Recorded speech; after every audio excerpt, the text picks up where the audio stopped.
बोले गोविंद भगवान की जय जय श्री राधे श्याम। आज मेरे भगवत प्रेमियों, ध्रुव जी महाराज ने आकर के अपनी मैया से कहा कि मैया वन में जाने के लिए कहा, तो मैया कहती है बेटा यदि कल वन में जाना चाहता है तो आज चला जा, और यदि आज जाना चाहता है तो अभी चला।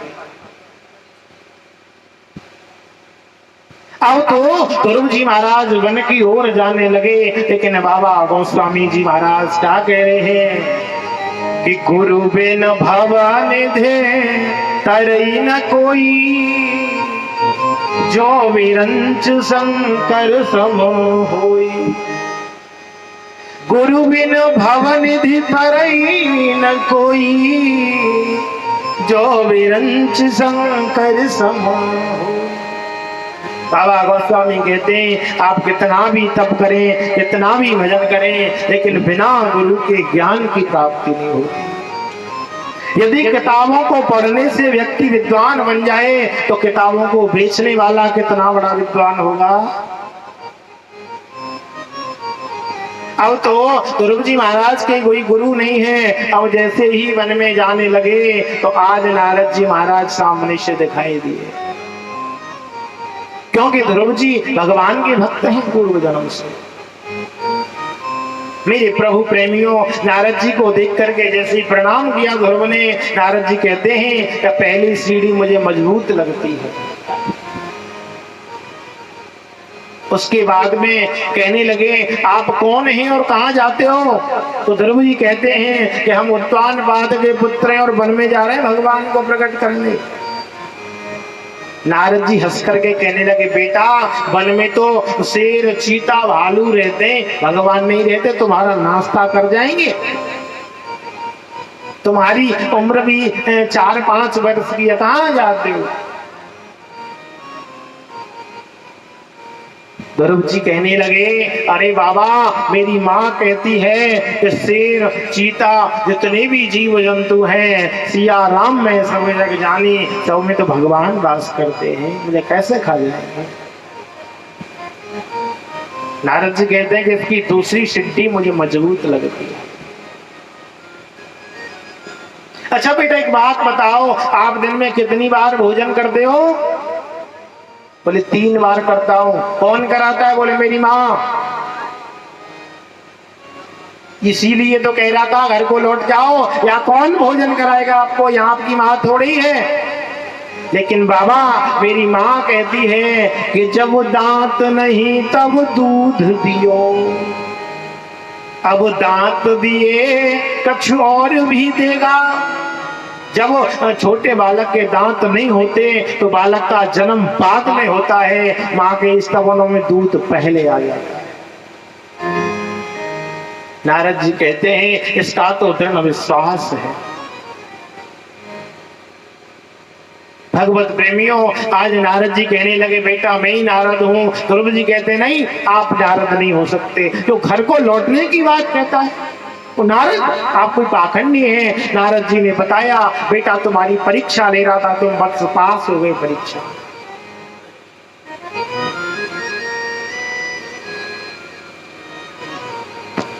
अच्छा तो आज ध्रुव जी महाराज को मंत्र दे दिया, नमो भगवते तुभ्यं वासुदेवाय धीमहि, ओम नमो भगवते वासुदेवाय। जाओ जाकर के वन में खूब भजन करना बेटा, मन को एकाग्र कर लेना, पहले फल खा लेना, फिर जल का पान कर लेना, और फिर केवल वायु के द्वारा ही। जब भोजन की बात आ रही थी तो मुझे एक बात याद आ रही थी कि आप में से रोटी कौन कौन खाता है। आप पूछ रहे होंगे क्या पूछ क्या रहे हैं, व्हाट इज दिस क्वेश्चन। आप सबसे पूछ रहा हूं कि आप में से रोटी कौन कौन खाता है। सब खाता है।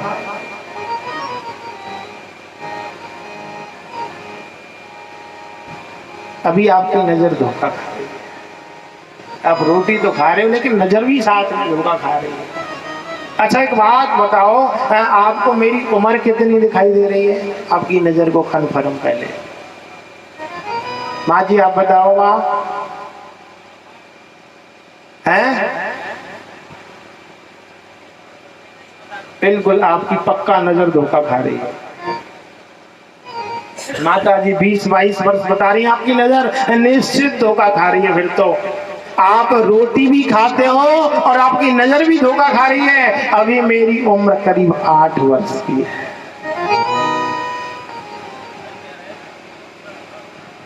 समझ नहीं आ रहा ना अभी आपको बोल क्या रहा है, नहीं समझ आ रहा ना, कंफ्यूजन।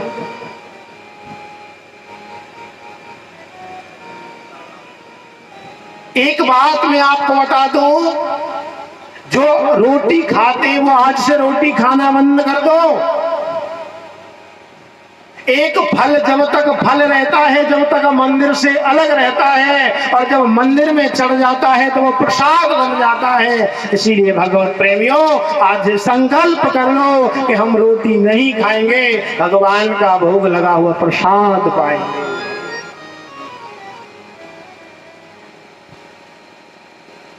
आज से संकल्प कर ले कि हम रोटी नहीं खाएंगे। अब बात आती है उम्र की। अरे जीना हमारा व्यर्थ है जब तक हम भगवान की शरण में नहीं जाते। हमारा शास्त्र कहता है जिस दिन से वो कहते हैं अंधकार को, रू कहते हैं प्रकाश को, जब व्यक्ति गुरु की शरण में पहुंच जाता है, जब अंधकार से प्रकाश में पहुंच जाता है, तब उसका जीवन आरंभ होता है। जब भगवान की शरण में पहुंच जाते हैं, क्योंकि हमारे मानव जीवन में 4 कृपा होती हैं। सबसे पहली होती है अपनी कृपा, दूसरी होती है गुरु की कृपा, तीसरी होती है शास्त्रों की कृपा, और चौथी होती है भगवान की कृपा। जब हमारे ऊपर हमारी कृपा होती है तो हमारा मन कहता है चलो कथा में, चलो किसी गुरु के पास। जब गुरु के पास जाते हैं तो गुरु बताता है शास्त्रों का मार्ग, तो शास्त्रों की कृपा हुई, गुरु की कृपा हुई। उसके बाद में जब शास्त्रों के मार्ग पर व्यक्ति चलता है तो भगवान की कृपा को पाने की जरूरत नहीं, भगवान स्वयं कृपा कर दिया करते हैं। ध्यान रखना, हमारा जीवन उतना ही संभाला जाता है जब तक भगवत भजन में हम लग जाएं। नहीं तो वसु भी जी रहा है, हम भी जी रहे, फर्क क्या है। इसीलिए आज संकल्प लेंगे तो कोई रोटी नहीं खाएगा। रोटी खाओगी मेरी माँ? आज से रोटी नहीं खाना, आज से भगवान का प्रसाद पाना है। और यदि प्रसाद पाओगे, जैसा खाओगे अन्न वैसा होगा मन, जैसा होगा मन वैसी होगी दृष्टि, और जैसी होगी दृष्टि तो ऐसी बन जाएगी आपके लिए सृष्टि।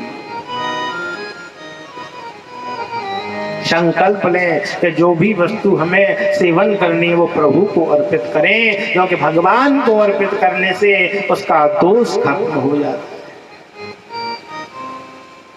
भगवत प्रेमियों, आज नारद जी ने मंत्र दे दिया, मंत्र दे करके ध्रुव जी महाराज वन में चले गए। पहला महीना भजन का आरंभ हुआ। आरंभ होने के बाद में थोड़ा फल खा लेते हैं, जल का पान कर लेते हैं। दूसरा महीना आरंभ हुआ, केवल जल का पान कर दें। तीसरा महीना आरंभ हुआ, केवल वायु का पान कर दें। चौथा महीना आरंभ हुआ, आज फल को, जल को, वायु को लेना बंद कर दें। हम कहते हैं ना केवल अन्न से हमारे शरीर में आत्मा रुकती है, बात पूर्णतः सत्य नहीं है। ऐसे ऐसे महान भावों को देखा है जो केवल जल से ही जीवन का दान कर रहे हैं। केवल शरीर में आत्मा को रोकने का तरीका है तो वो भगवान का भजन है। ऐसा नहीं कि अन्न से ही आत्मा रुकती, बात पूर्णतः सत्य नहीं है। आज ध्रुव जी महाराज के भजन का चौथा महीना आरंभ हुआ और अखंड जप चल रहा है। ओम नमो भगवते वासुदेवाय,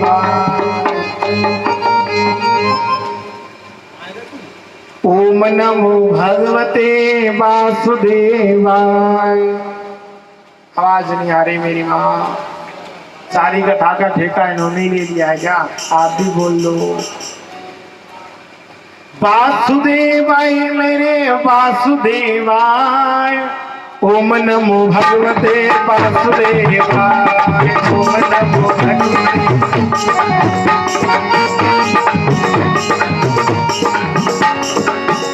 श्री ओम नमो भगवते वासुदेवाय,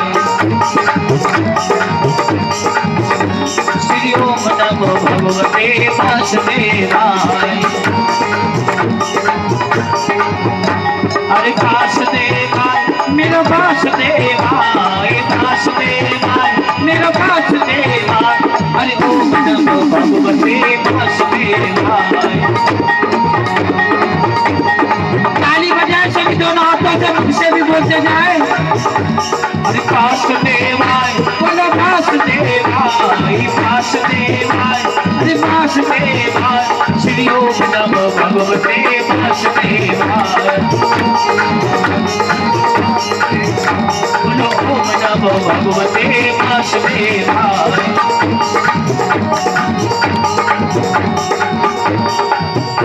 मुख सूख गया यदि रोते हुए, फिर अमृत भी बरसाया तो क्या?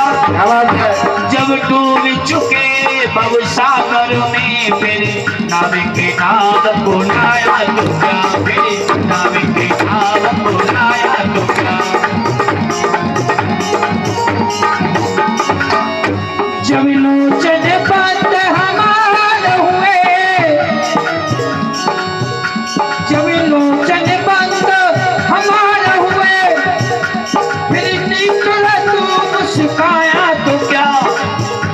जब जीवन ही ले रहा जग में, फिर आकर के दर्श दिखाया तो क्या? फिर आकर के दर्श दिखाया तो क्या? इसीलिए दोनों हाथों को उठाते हुए बोलेंगे, हे भगवान श्री ओम नमो भगवते वासुदेवाय। अरे वासुदेवाय तेरो वासुदेवाय, अरे वासुदेवाय ओ वासुदेवाय, ओ वासुदेवाय तेरो वासुदेवाय। श्री ओम नमो भगवते वासुदेवाय, ओ श्री ओम नमो भगवते वासुदेवाय।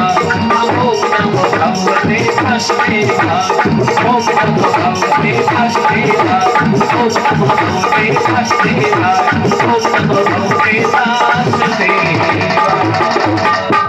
बोले गोविंद भगवान की जय। जय जय श्री राधेश्याम।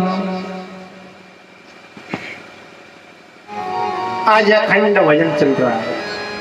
ओम नमो भगवते वासुदेवाय, ओम नमो भगवते वासुदेवाय। आज ध्रुव जी महाराज ने अपने श्वास को रोक लिया। जैसे ही श्वास को रोका, देवताओं को श्वास लेने में तकलीफ हुई, और जब तकलीफ हुई तो ब्रह्मा जी के पास गए। ब्रह्मा कहने लगे मुझे भी तकलीफ है सांस लेने में। सभी ब्रह्मादि देवता जाकर के नारायण भगवान के पास गए। बताओ क्या समस्या है आपको? देवता कहने लगे भगवान हमें सांस लेने में तकलीफ हो रही है। भगवान नारायण कहते हैं कि मेरा नन्हा सा भक्त मेरी समाधि में गया है। भागवत में ऐसा वर्णन नहीं आता कि भगवान ने ध्रुव को आकर के दर्शन दिए, ऐसा भागवत में नहीं आता। ऐसा हमारे संत वर्णन करते हैं कि ध्रुव का दर्शन करने के लिए भगवान आए हैं कि 5 वर्ष का मेरा नन्हा सा बालक मेरी समाधि में कैसा लीन हो गया। हम कहते हैं कि भजन के लिए उम्र होती है, बुढ़ापा आएगा। अरे 5 वर्ष के बालक ध्रुव ने भगवान को प्राप्त कर लिया। आचार्य सुखदेव जी कहते हैं कि आज जैसे ही भगवान आए, पहले ध्रुव के अंतःकरण में वो झांकी दिखी, नेत्र खोले, सामने देखें तो भगवान, अंदर देखें तो भगवान। आज ध्रुव स्तुति करना नहीं जानता, भगवान का भजन करना नहीं जानता, तो भगवान थोड़ा सा मुस्कुराए तो ध्रुव भी मुस्कुरा गए। जब ध्रुव मुस्कुराए तो देवता मुस्कुरा गए। आचार्य सुखदेव भी कथा श्रवण कराते हुए मुस्कुरा गए। परीक्षित मन में प्रसन्न होते हैं कि हे प्रभु, आपने कथा के द्वारा उस झांकी का दर्शन किया। आचार्य सुखदेव कहते हैं, एक बार अपने नेत्रों को बंद करो। वो चतुर्भुजधारी नारायण, जिनके एक हाथ में शंख है, एक में चक्र है, एक में गदा है, एक में पद्म है, आज ध्रुव के सामने खड़े हुए हैं।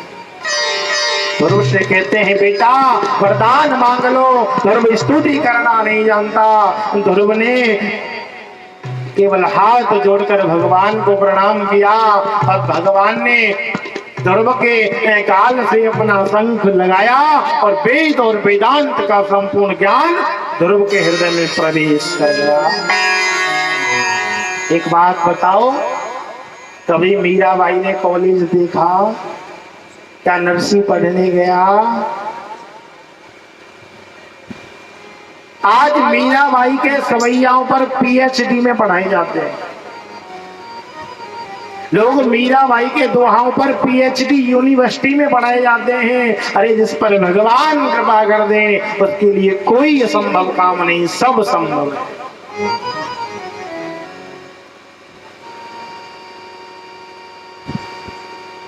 भगवत प्रेमियों, आज भगवान कहने लगे ध्रुव वरदान मांगो। ध्रुव जी कहते हैं, भगवान मेरी कोई इच्छा नहीं। भगवान कहते हैं कि तेरा वन में आने का उद्देश्य क्या था? कि मौसी को जवाब देना है, जाओ जाकर के राज्य भोगो। बोले नहीं, मैं आपके साथ चलूंगा। भगवान कहने लगे मेरे धाम की प्राप्ति होगी, जाओ। आज राजा उत्तानपाद का भाव बदल गया। हाथी घोड़ा सजवाए और ध्रुव जी महाराज को राजगद्दी पर बिठा दिया। स्वयं वन में चले गए। संसार में जितना हम रहेंगे उतना मन भटकेगा, इसमें कोई संदेह नहीं है। जैसे आप सुबह यज्ञ करते हो, यज्ञ करते समय यदि अग्नि जल रही है और यदि अग्नि में घी डालेंगे तो क्या कम होगी?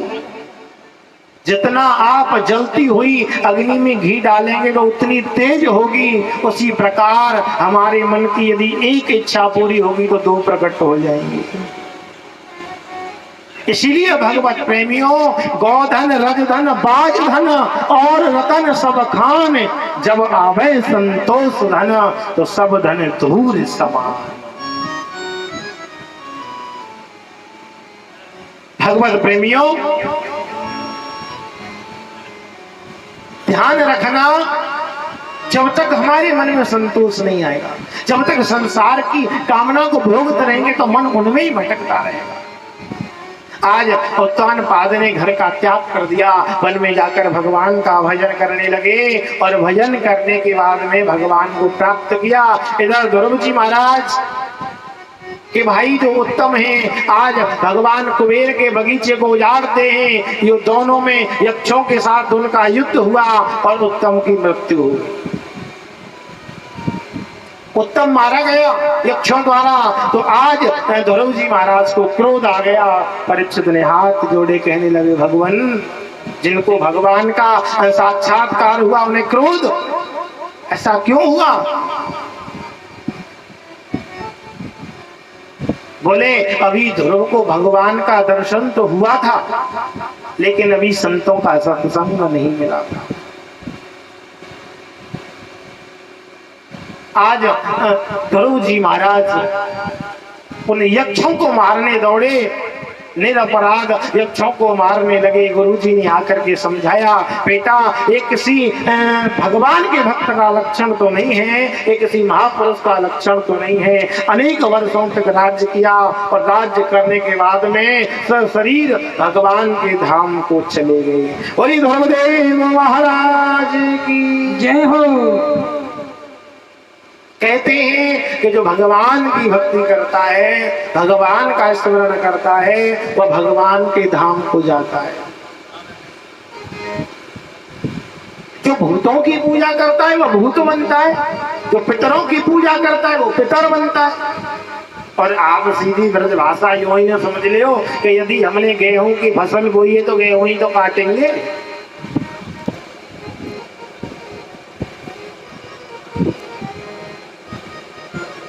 यदि हमने विष दिया है तो विष चाटेंगे।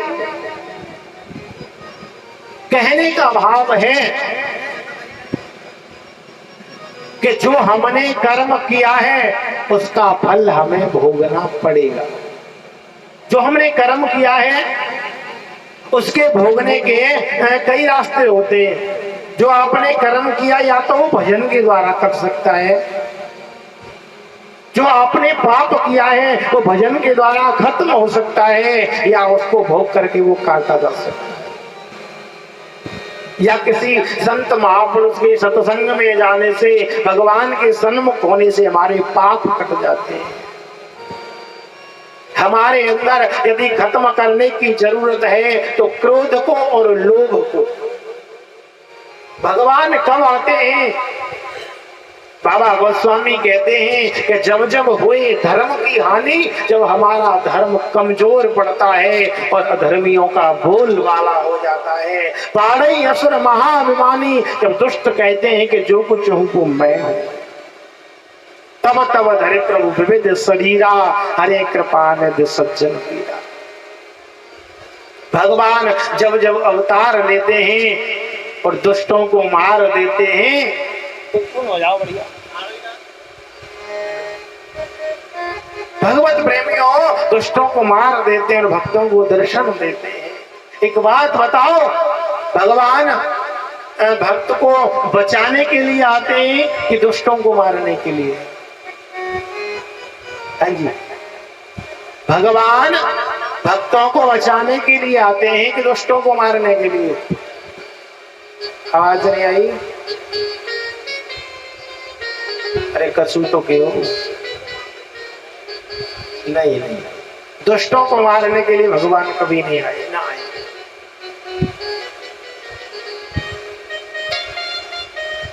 एक बात बताओ, आप दिल्ली में रहते हो, आप दिल्ली में रहते हो और आपका मकान यहाँ पर ताला लगा हुआ खाली पड़ा हो।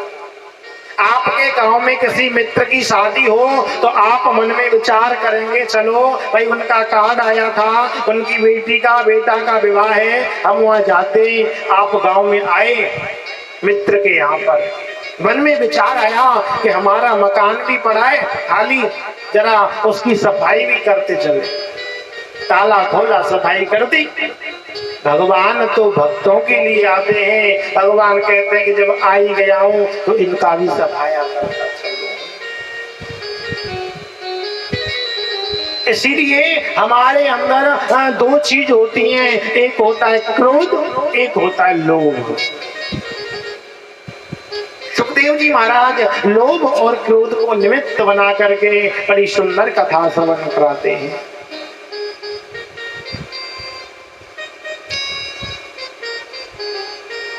कहते हैं कि दो भाई हैं, एक का नाम है हिरण्याक्ष और दूसरा हिरण्याकश्यप।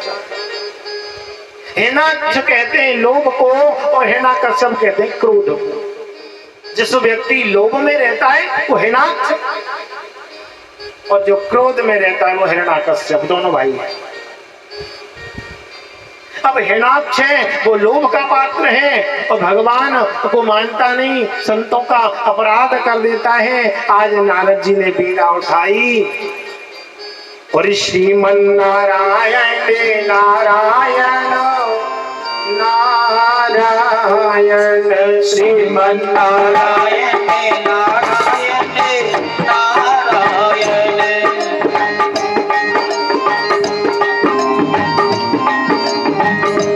श्रीमन नारायण नारायण नारायण,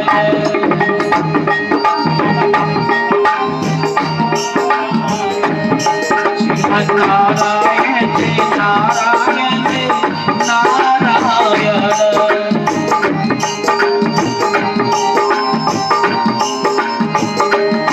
हरि नारायण भज नारायण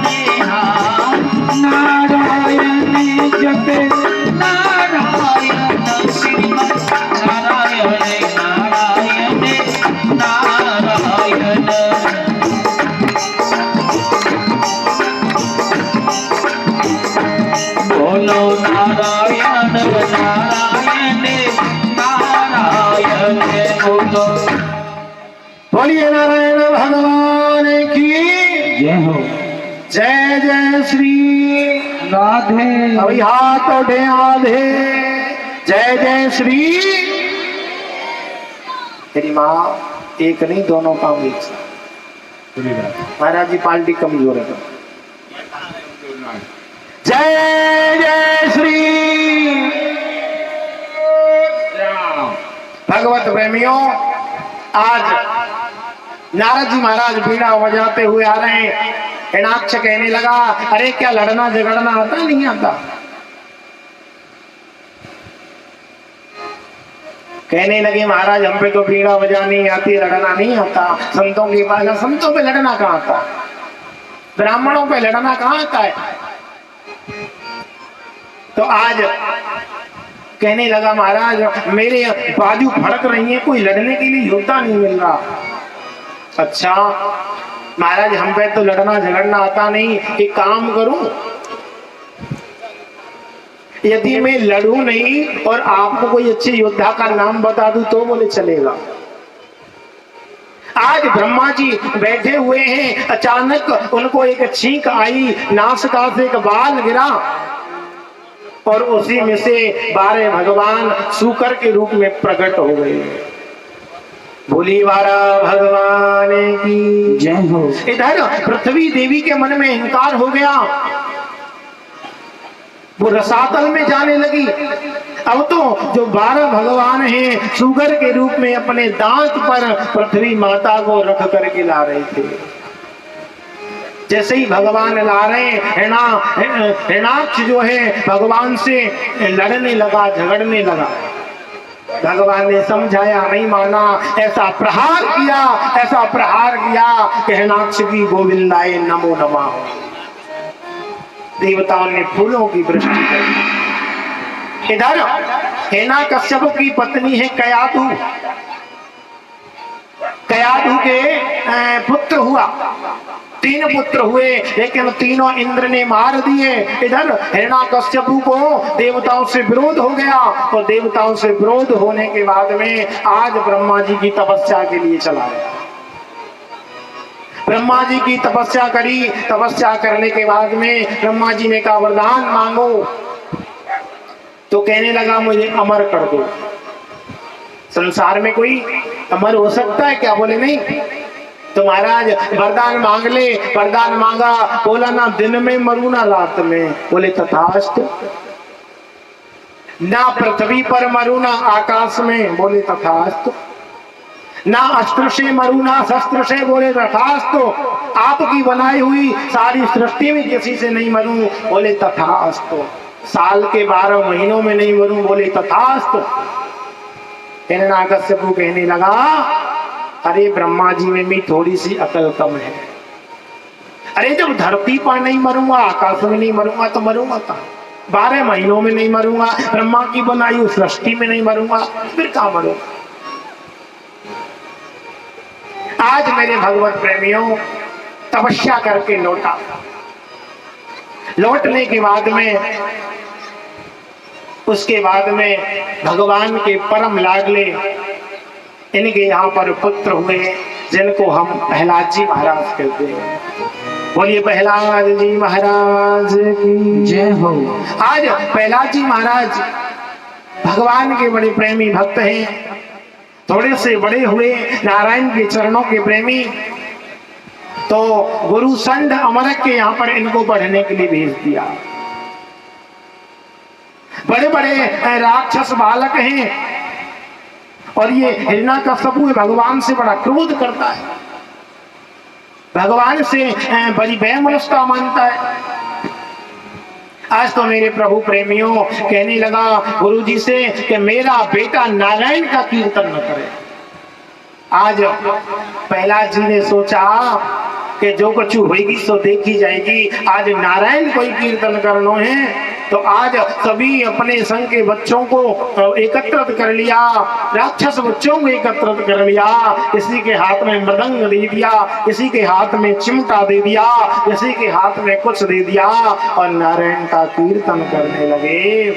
और श्रीमन नारायण नारायण हरे हरि हरि। श्रीमन्नारायण नारायण हरि हरि।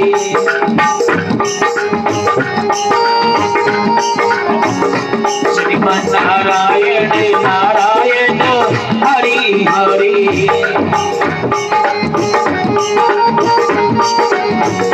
तेरी लीला सबसे न्यारी न्यारी हरि हरि। श्रीमन्नारायण नारायण हरि हरि। बोलो नारायण नारायण हरि हरि।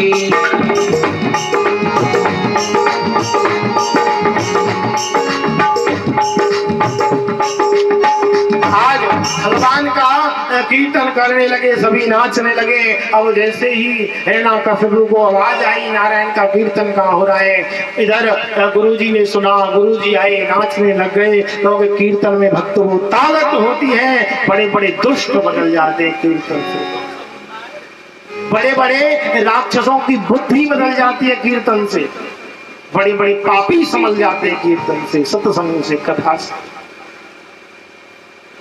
आज मेरे प्रभु प्रेमियों भगवान का कीर्तन होने लगा, और जैसे ही कीर्तन हुआ, कीर्तन होने के बाद में अब तो जैसे ही कई सैनिक भेजे, जाओ जाकर के कीर्तन को बंद करो। सभी सैनिक आते हैं, नाचने लग जाते हैं श्रीमन नारायण नारायण का कीर्तन में। आज हिरण्यकशिपु आया, आकर के प्रहलाद को पकड़ लिया, रे दुष्ट, तू बड़ा नारायण का कीर्तन करता है, कहाँ है तेरा नारायण? कई प्रकार से मारना चाहा, पहाड़ों से फेंक दिया, पहाड़ों से फेंका, जहर देकर के मारना चाहा।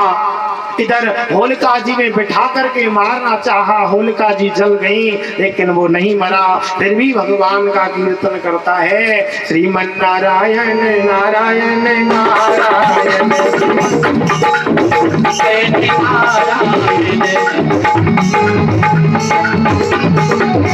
श्रीमन्नारायण नारायण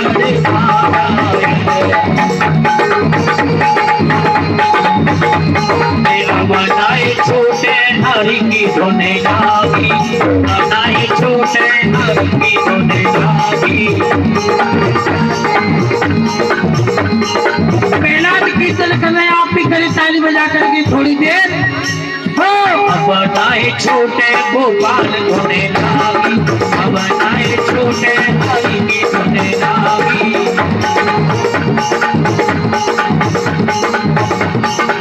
बनाए छोटे हरि की धुने लागी।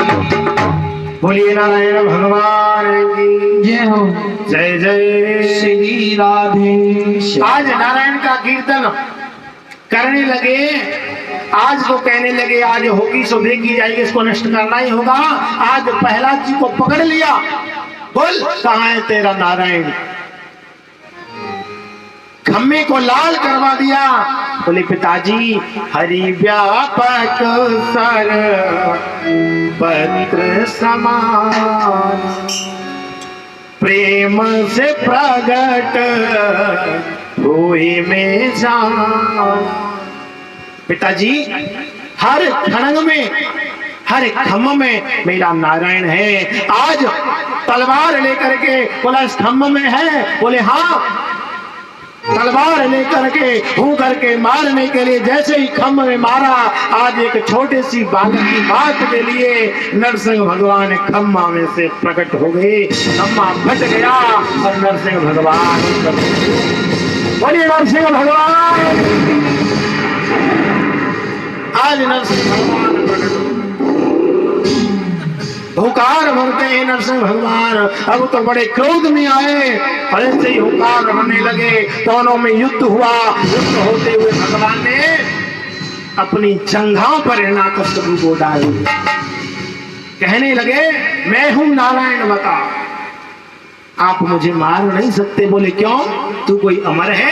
तूने कोई अमृत का पान कर लिया क्या? बोले हाँ, मैंने ब्रह्मा जी से वरदान प्राप्त किए हैं। बोले क्या? कि खा गया, चक्कर खा गया और ब्रह्मा भी चक्कर खा गया, और दिन में मरूना रात में ऐसा वरदान पा गया। और ब्रह्मा भी चक्कर, भगवान की माया इतनी प्रबल है, मानव नहीं ब्रह्मा भी मोह को प्राप्त हो जाता। आज भगवत प्रेमियों ब्रह्मा जी से वरदान मिले, कहने लगा, बोले क्या वरदान है? बोले ना दिन में मरू ना रात में। पहला वरदान, बेटा जरा देख ये कौन सा समय? बोले तो गोधूली की बेला है, ना दिन है ना रात। बोले दूसरा वरदान बोल। दूसरा वरदान है कहना पृथ्वी पर ना आकाश में, बोले मेरी जंघाओं पर रखा हुआ है। तीसरा वरदान बोल। तीसरा वरदान है कि साल के 12 महीनों में नहीं मरूं। भगवान कहने लगे चल तेरे लिए 13वां महीना बनाया जो अधिक मास का होता है। बोले महाराज 13 महीने भी होते हैं, नहीं तो मैं 13 का वरदान मांगू। आज प्रभु प्रेमियों कहने लगा कि एक वरदान और है, बोलना अस्त्र से मरूंगा ना शस्त्र से। भगवान कहने लगे अपने नाखूनों से तुझे चीरूंगा। एक वरदान और है, बोले क्या? बोले ना किसी पशु से मरू, ना आदमी से ना शेर से। बोले बता मैं तुझे क्या दिख रहा हूँ? बोले आधे नर हो और आधे किसी का स्वरूप है, इसीलिए इनका नाम है नरसिंह। आधे नर आधे शेर। एक वरदान और है, बोले क्या? बोले ब्रह्मा की बनाई हुई सृष्टि में से किसी में नहीं बनूं। भगवान कहने लगे मूर्ख, हमें ब्रह्मा नहीं बनाते, हम ब्रह्मा को बनाते।